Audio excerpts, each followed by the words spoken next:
Hello dear. तो listen and hear to me. तो यार आज सबसे पहले हम बात करेंगे, ये बुक खुली हुई है, ठीक है। तो यार ये बुक खुली हुई है, इससे स्टार्स निकल रहे हैं। तो जैसे आप कोई भी जादू का शो देखते हैं तो उसमें आप क्या देखते हैं, उसने यूँ मारा, बहुत सारे ये निकले वो निकले और उसमें समा गए। मूवीज़ में भी देखते हैं आप पावर्स। तो यार बुक उसी जादुई छड़ी की तरह है जिससे पावर्स निकल रही हैं, ठीक। तो बस आपको उसको ग्रहण करना है और अपने चीज़ों में इस्तेमाल करना है ताकि आप अपने माता पिता, अपने गुरुजन और अपने फ्यूचर फैमिली का नाम रोशन कर सकें। तो आइए फ्रेंड्स आगे बढ़ते हैं। तो यार आज हम बात करेंगे इलेक्ट्रोकेमिस्ट्री की, ठीक है। और अगर इस वीडियो को अंत तक देखिए और अगर आपको वीडियो पसंद आता है तो चैनल को लाइक और सब्सक्राइब कर दीजिएगा, ठीक। तो यार आज हम बेसिकली बात करेंगे इलेक्ट्रोकेमिस्ट्री में किसकी सेल की, ईएमएफ ऑफ सेल की, ईसीएस की, नस्ट इक्वेशन। और यार ईसीएस की ट्रिक भी एक स्कूल में भी पढ़ाई जाती है, कोचिंगों में भी काफ़ी पढ़ाई जाती है, फिर भी मैं आपको बता दूंगा। और बहुत सारी ट्रिकें हैं जो बीच बीच में आपको बताएंगे। Some terms and formula, Kohlrausch law very important, Faraday law, product of electrolysis, corrosion, protection from corrosion. यार तो आज बहुत मज़े से पढ़ेंगे, बिल्कुल भी टेंशन नहीं लेना है। तो यार कॉपी निकाल लीजिए, पेन अपना निकाल लीजिए और माइंड को एक जगह सेटअप करिए। और अगर नहीं हो रहा है तो एक मोटिवेशनल वीडियो देखिए, फिर आप पढ़िए, ठीक है। और अगर आपको इस चैप्टर में दिक्कत है तो इस वीडियो को अंत तक देखिए। ये पूरा थ्योरी बेस्ड है, पर इसमें इस बार कुछ न्यूमेरिकल भी लाएँ, तो इस वीडियो को अंत तक देखिए, आपको ये चैप्टर काफ़ी हद तक आ जाएगा, ठीक है। तो यार सबसे पहले हम बात करेंगे सेल की, ठीक। सेल क्या है? आप अपनी घड़ी पहनते हैं, सोनाटा की, फास्ट ट्रैक की, लोकल, ठीक। यार उसमें क्या रहता है? सेल ही तो रहता है। तो सेल बेसिकली करता क्या है? एक फॉर्म ऑफ एनर्जी को दूसरे फॉर्म ऑफ एनर्जी में कन्वर्ट, फिर चाहे वो मैकेनिकल को इलेक्ट्रिकल में हो, चाहे केमिकल को इलेक्ट्रिकल में हो, या इलेक्ट्रिकल को केमिकल में हो, ठीक। तो इतनी बात आई समझ में? तो आप लिख लीजिए, which converts a form of energy, a mechanical device which convert a form of energy into other forms of energy, ठीक है।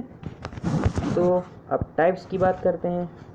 तो यार इलेक्ट्रोकेमिकल और इलेक्ट्रोलाइटिक, यहाँ लिखा पक्के दुश्मन, ठीक है। यार पक्के दुश्मन भारत पाकिस्तान के, ठीक। इसका रीज़न मैं आपको आगे बताऊंगा, ओके।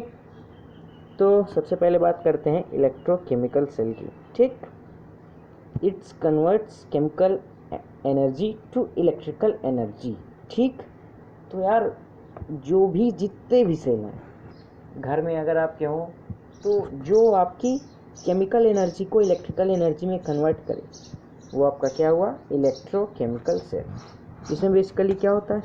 दो हाफ सेल होते हैं, उसी में दो इलेक्ट्रोड होते हैं और इलेक्ट्रोलाइटिक सॉल्यूशन फील होता है।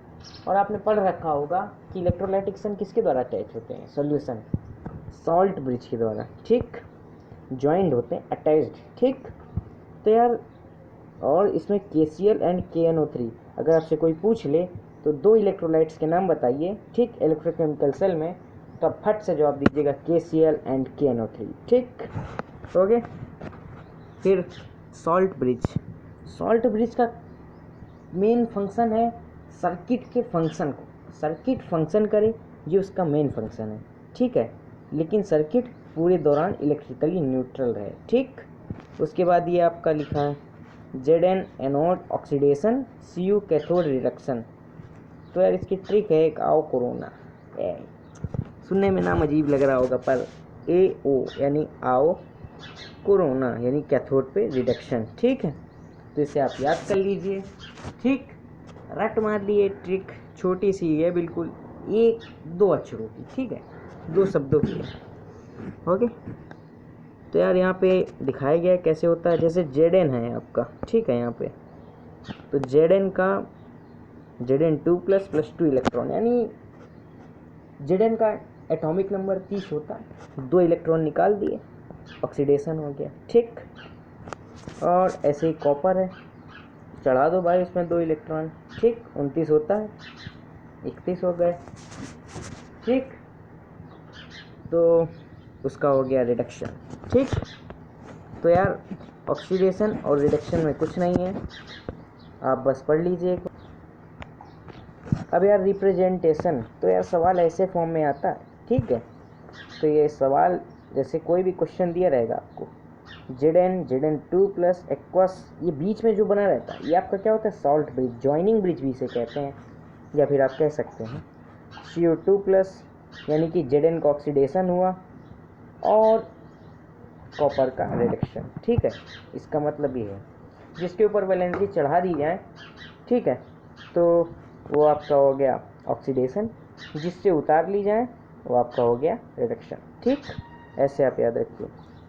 और E0SHE यानी स्टैंडर्ड हाइड्रोजन इलेक्ट्रोड क्या होता है, 0। ये आप याद रखिए, नीट में आ सकता है, मेंस में भी आ सकता है, ठीक।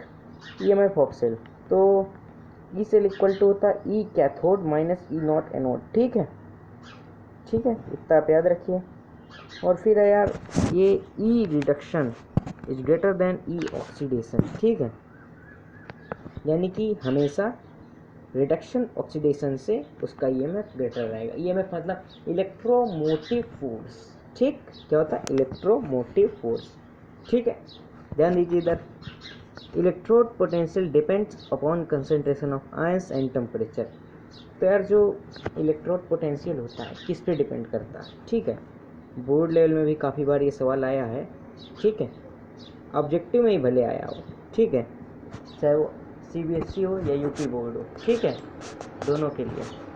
तो यार electrode potential depends upon concentration of ion and temperature, ठीक। अब ECS very important for board, NEET, JEE, BHU, DU, AU entrance examinations, okay.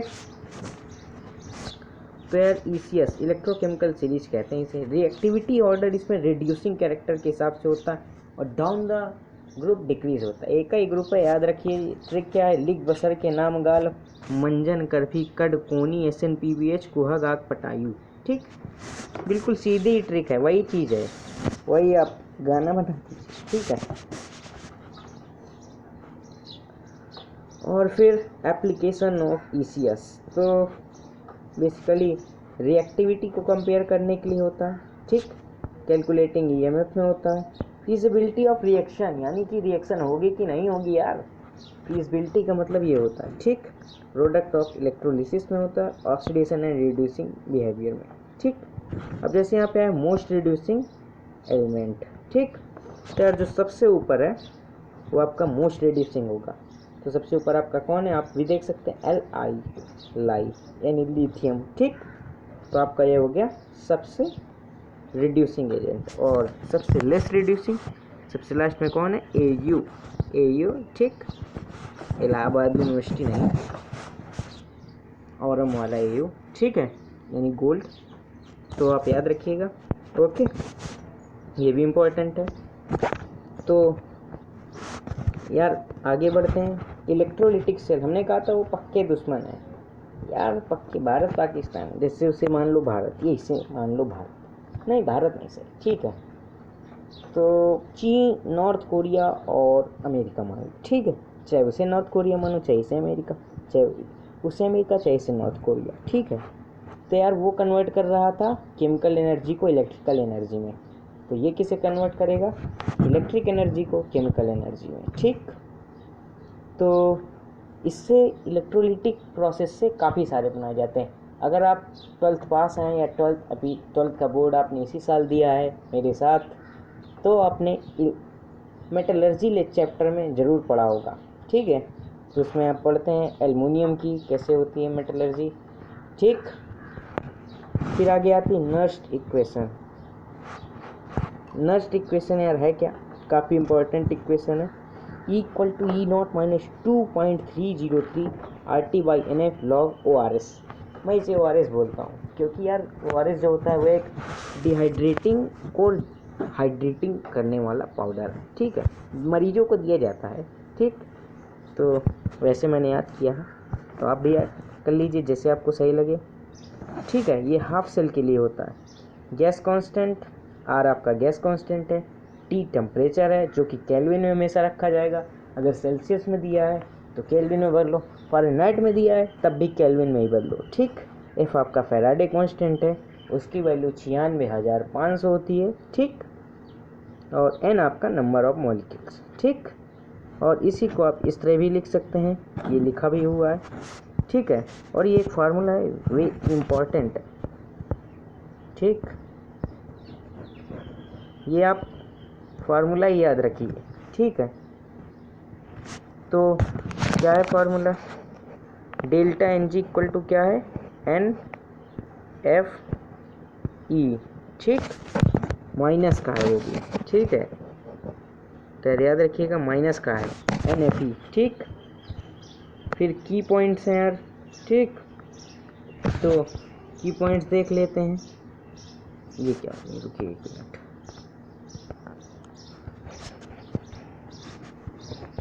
ये एज कर दे रहे हैं गलती से, ठीक। तो यार की पॉइंट्स क्या हैं, तो यहाँ पे आपको जेड का दिया हुआ है कितना है, अगर नहीं दिख रहा तो मैं यहाँ लिखे दे रहा हूँ 0.76, ठीक है। 76 नहीं पढ़ेंगे, 76 पढ़ते हैं डेसिमल रूल के हिसाब से, ठीक। और फिर कॉपर का क्या दिया है 0.34, ठीक, ये भी लिखे दे रहे हैं, अगर आपको नहीं दिख रहा तो 0.343 है ये, ठीक, ठीक। फिर ये है the elements placed above in ECS, यानी कि यार जो ऊपर हैं वो नीचे वाले को रिड्यूस कर देंगे, और रिड्यूस करके क्या निकालेंगे, हाइड्रोजन गैस, ठीक। तो आप ये भी याद कर लें कि जो रिड्यूस ऊपर वाले करें तो क्या निकलती है, हाइड्रोजन गैस, ठीक, याद रखिए आप, ठीक है। फिर दो question, if you pour Z N rod in CuSO4 solution why it turns green. तो यार सिंपल सा रीजन है, ECS खोलिए, ठीक, जेडन ऊपर है CU से, इस कारण से केवल ग्रीन कर देता है, ठीक है। PT रिड्यूस H2 गैस, तो यार H हाइड्रोजन आपका कहाँ आता है, SN-PbH कुहग आग पटायु, तो यार H के नीचे है तो ये रिड्यूस नहीं कर पाएगा, तो ये गलत है, ठीक है, ओके। और ये आपको पता चल गया ECS के हिसाब से, ठीक है। अब यार सम टर्म्स, तो यार इसमें हम बेसिकली सम टर्म्स में पढ़ेंगे conductance, resistance, conductivity, molar conductivity. तो ये फार्मूला है G equal to 1/R, resistance का जस्ट उल्टा, यानी कि ये भी दुश्मन ही है, ठीक। और रेजिस्टेंस क्या होता है, प्रतिरोध, जैसे हम आपको डंडा मारे तो आप रोकेंगे, तो यही है प्रतिरोध, ठीक। तो इसकी यूनिट है ओम, ठीक। और अगर R equal to rho L upon A लिखें तो रो की यूनिट आती है, रो को आप क्या कहते हैं आप भी जानते हैं, स्पेसिफिक रेजिस्टेंस, ठीक। तो इसकी यूनिट है ओम मीटर और इसकी यूनिट है ओम, क्या है, ओम, ठीक है, रेजिस्टेंस की। फिर कंडक्टिविटी, तो कंडक्टेंस इनटू सेल कांस्टेंट, ठीक। तो क्या लिखें, G into L upon A, ये G है, ठीक, ठीक है। K equal to GC, cell constant यार लेंथ अपॉन एरिया, ठीक है, याद रखिएगा आप। मोलर कंडक्टिविटी कप्पा, इसे के नहीं पढ़ते हैं, के नहीं, ये ग्रीक लेटर है, ठीक है, कप्पा, ठीक, कप्पा पढ़ते हैं, okay. Kappa into 1000 by molarity, कर दीजिए। ये आपका बन गया मोलर कंडक्टिविटी। फिर कोलराउस लॉ, ठीक है।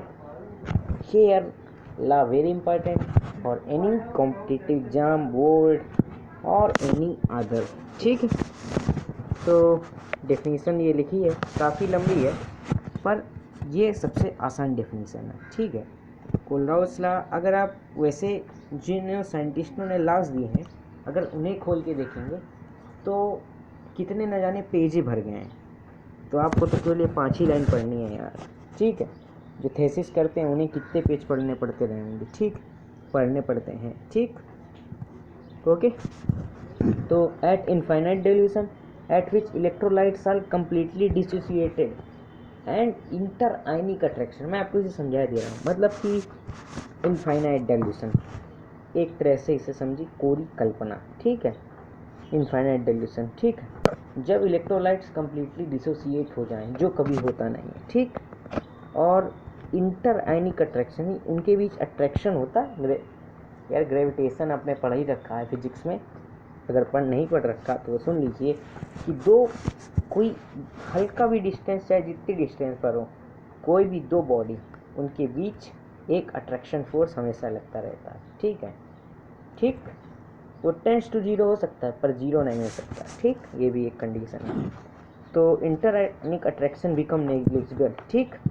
तो ईच एंड माइग्रेट इंडिपेंडेंटली, यानी कि स्वतंत्र रूप से। जैसे आप कोई दो लोग रस्सी से बंधे हो, हमने रस्सी काट दी, अब आप दोनों लोग स्वतंत्र रूप से मूव कर रहे हो, ठीक। और जैसे आप 1857 की क्रांति मान लीजिए, ठीक है। तो जैसे रस्सियों से बांध रखा है भाई हमने मंगल पांडे को, ठीक, और राजगुरु को। राजगुरु तो उस समय खैर थे नहीं, तो ऐसे ही मान लीजिए कुछ भी, भीमा को और मंगल पांडे को, दोनों हाथ बंधे हैं, दोनों के दोनों पैर बंधे हैं आपस में।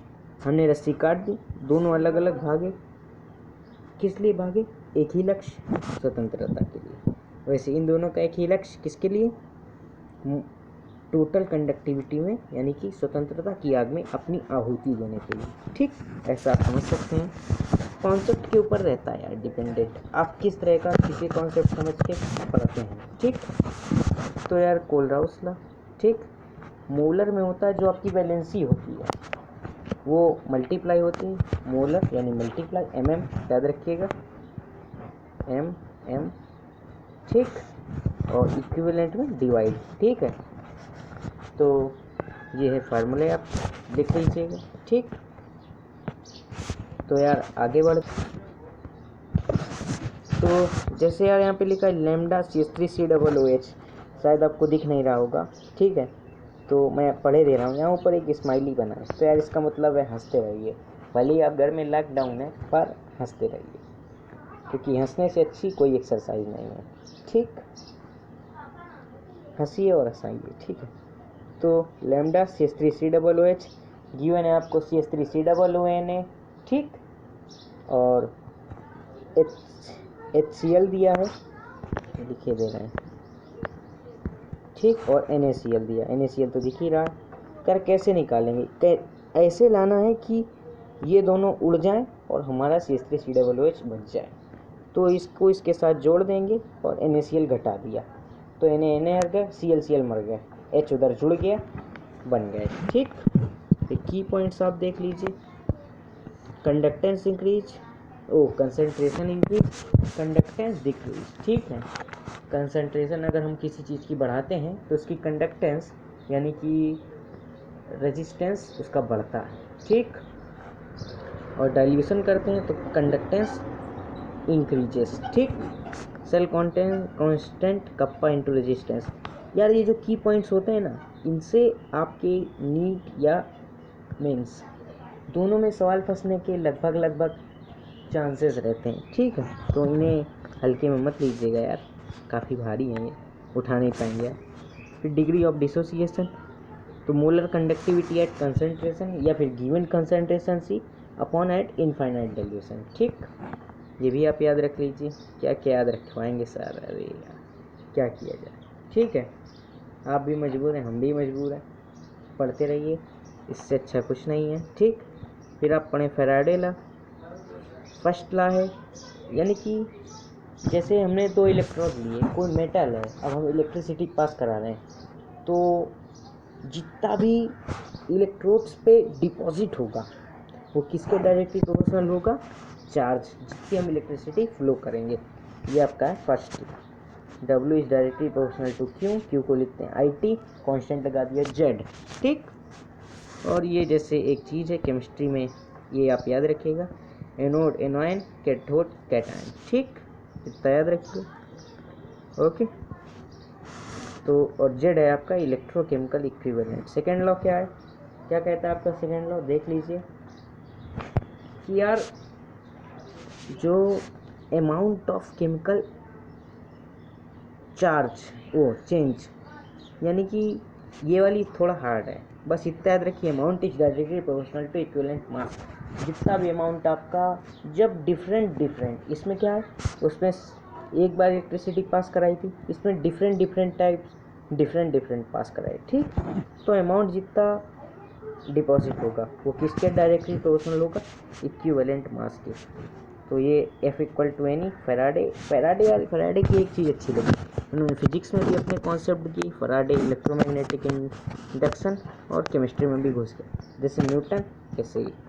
F equal to N e, N आपका एवोगाड्रो नंबर है, इसकी मल्टीप्लाई करेंगे इलेक्ट्रॉन के एक चार्ज से, तो एक इलेक्ट्रॉन के लिए आपका फैराडे कांस्टेंट की वैल्यू आएगी 96,488, जिसे हम 96,500 मानते हैं, ठीक है। तो आप याद रखिएगा, ओके। फिर आता है आपका ये इक्वेशन एक है, W/E इक्वल टू IT बटे 96,500 F आपका फैराडे, ठीक। ये फैराडे कांस्टेंट है, F से फैराडे की यूनिट है, ठीक। तो याद रखिए। अब यार पढ़ते हैं प्रोडक्ट ऑफ इलेक्ट्रोलिसिस। मतलब क्या है, किसी भी चीज़ में जैसे हमने इलेक्ट्रोलिसिस की, जैसे NaCl लिया, ठीक है, तो NaCl को हमने इलेक्ट्रोलिसिस के लिए उसमें वाटर डाला, इलेक्ट्रिसिटी फ्लो कराई, Na अलग डिपॉजिट हुआ, Cl अलग, NaOH के साथ क्या मिला? HCl के साथ, ठीक है। तो वही चीज़ यहाँ बताई गई है, ठीक है, आप समझ लेंगे। फिर की पॉइंट्स फिर से आ गए, ठीक है यार, की पॉइंट्स तो पीछा नहीं छोड़ेंगे, ठीक है। अगर हम इन्हीं को डिटेल में पढ़ते हैं तो काफ़ी टाइम लगता है, पर अगर इनको की पॉइंट्स के रूप में जो मेन चीज़ें हैं वो आप पढ़ते हैं, ठीक, तो आपको काफ़ी फ़ायदा है, ठीक। तो वाद सेल में आपके एनोड कौन है? ZnHg एमलगम, ठीक है। और कैथोड HgO पेस्ट है प्लस कार्बन बोलिए, ठीक है, या ग्रेफाइट, नहीं ग्रेफाइट नहीं, कार्बन ही सही है, ठीक है, ठीक। फ्यूल सेल क्या है? जो एनर्जी ऑफ कंबस्शन को, ठीक है, फ्यूल्स के यानी ईंधन के, जो जैसे हमने किसी चीज़ को जलाया उससे अगर हम इलेक्ट्रिसिटी बनाते हैं तो वो है आपके फ्यूल सेल्स, ठीक। कोरोजन और कोरोना, ठीक, एक तरह समझिए, जैसे कोरोना होता है, आदमी को होता है, फेफड़े पे वार किया, धीरे धीरे पूरे यानी पूरे जान लेके ही रहता है, वैसे ही कोरोजन है, ठीक। कोरोना की दवा नहीं है पर कोरोजन की है। कोरोजन मतलब यार जंग से एक तरह समझिए, जंग मतलब फाइट वाली नहीं, जो आपके घरों में लग जाती है लोहे में, ठीक। तो the slow destruction of metal surface in the presence of air and water is called corrosion, ठीक। तो यही है आपकी कोरोजन की सिंपल सी डिफिनीशन, ठीक। Rusting of iron. फिर फैक्टर्स अफेक्टिंग इट, ठीक है। तो इसके लिए फैक्टर्स क्या अफेक्टिंग है? Position of metal in ECS and EMF series. तो ECS में जो ऊपर वो रिड्यूस कर देता है, तो ठीक है, सही। प्रेजेंस ऑफ इम्प्योरिटी ज़्यादा है तो कोरोजन ज़्यादा, यानी कि ये अगर इंक्रीज है इनमें से चारों में से कोई भी, तो आपका कोरोजन इंक्रीज होगा, ठीक। Presence of CO2 in water, तब भी इंक्रीज है, ठीक। जैसे आप वाटर में कोई चीज़ डाले रहें, लोहा डाले रहें, 4-5 साल बाद जंग लगा मिलेगा, बिल्कुल छूटने लगेगा, ठीक। अब यार पूछेंगे जंग होता क्या है, तो अगर अब भी आपको समझ नहीं आया तो कोई भी आपका लोहा लीजिए, ठीक, आप 1 ही महीना पानी में डाले रहिए, ठीक है, ओके। तो उसके बाद उसे हल्का घिसिए, ठीक, जो छूट जाएगा, तो कुछ परत छूट जाएंगी, तो फिर पहले आप उसका वेट तोड़िएगा, फिर जब छुड़ाने के बाद, तो यार जो छूट गया वो आपका है जंग, ठीक, कोरोजन। तो इसकी प्रोटेक्टिव कोटिंग यानी कि अगर नहीं है तो ठीक प्रोटेक्ट कैसे करें, ठीक है। तो जैसे आप देखते हैं कि कूलर में रस्ट लग जाती है, तो उसके लिए हम पेंट कर देते हैं। तो ऐसे ऑयल, ग्रीस या पेंट और इलेक्ट्रोपेटिंग बेस्ट वे है कोरोजन से प्रोटेक्शन के लिए, ठीक। तो इलेक्ट्रोप्लेटिंग कर दीजिए, सबसे अच्छा रहता है, ठीक। फिर आता है सैक्रिफिशियल प्रोटेक्शन। तो सैक्रिफिशियल प्रोटेक्शन यानी किसी मेटल को किसी मेटल के दूसरे ऊपर चढ़ाना, जैसे कोटिंग ऑफ जेडन, ठीक, गैल्वेनाइजेशन। फिर जैसे ये है आपका इलेक्ट्रिकल प्रोटेक्शन, ठीक है। तो इसमें क्या करते हैं, जैसे हमने दो मेटल लिए Fe और Zn कनेक्ट किया, इलेक्ट्रिसिटी प्रवाहित कराई, तो जुड़े एक तरह से, ठीक, बस हो गया, बन गया आपका कोरोजन फ्री तो नहीं कहेंगे पर काफ़ी हद तक प्रोटेक्शन हो जाती है कोरोजन से, ठीक है।